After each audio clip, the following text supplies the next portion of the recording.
de kana che ti te Rwot Patiko ma don ka cha Rwot Payira bi Rwot Patiko cha lu de tu che dong nero mi em o mi nge ka dong da ki kin Rwot Patiko ki in ka de wa di binu ka nyo ti wa no ni enu de both make Patiko to away stop when I was to the tiga divided one Patiko ke okay. The Council of Elders of Kwaro Patiko has protested the intended visit to Patiko by Rwot of Payira, Rwot Honen David Acana II.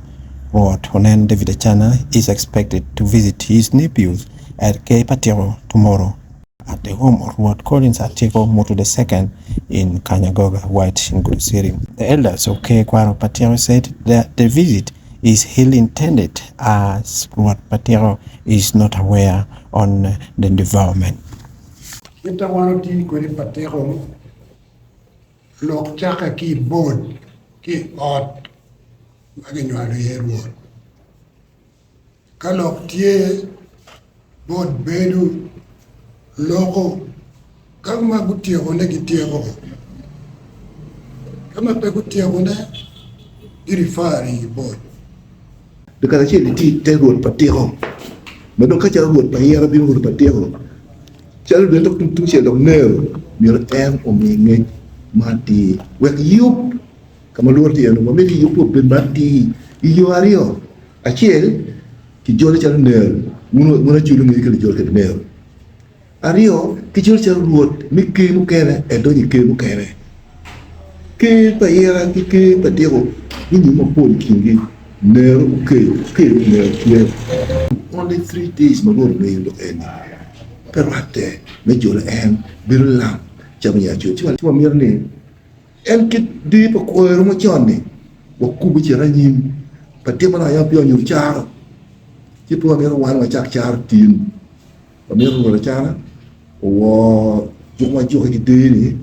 Rwot Collins Atiko Mutu II was the chairperson of the governing council of Rwot Acholi under the leadership of the then paramount chief of Acholi, Rwot Honen David Acana II. Not until the 20th June 2023 when Rwot voted Rwot Honen Acana out and replaced him with Rwot Richard Santos Apire of Kwaro as the new paramount chief of Acholi. Rwot Collins Atiko Mutu II was voted as his deputy in charge of West Acholi.